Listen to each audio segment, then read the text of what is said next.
আসতেছে ফাহিম দেখি এখানে লাইটগুলো জ্বালাও তো। बॉडी 48 लंबा 42 বডি 48 লম্বা 42 বডি 48 লম্বা 42 এই কালারটা না ওখানে বুঝাইতে পারতেছে না, দেখি এখান থেকে একটু ট্রাই করে। না ওটা নিয়ে এসো, এখানে কালার ঠিক আছে, এখানে লাল রংটা বুঝে যেতেছে। হ্যাঁ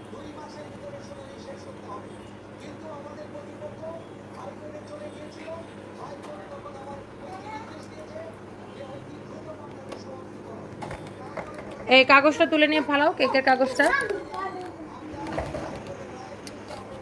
ওকে সো হোপফুলি এইটা এখন কালারটা ঠিকঠাক বুঝতেছেন। এটা তখন কিরকম লাল লাল লাগতেছিল না, কিরকম ফেড ফেড হয়ে যাচ্ছিল কালারটা। দ্যাটস ওয়াই আমি এখন এটা একটু মানে লাইট কালারটা যেন বোঝা যায় এই জন্য আমি আর কেটে নিয়ে আসলাম এখানে। হোপফুলি এখন একদম কালারটা পারফেক্টলি বুঝতে পারতেছেন, একদমই লাল কালার। হ্যাঁ একদমই লাল কালার এটা। হ্যাঁ এই বয়টার সাউন্ড কমাতো।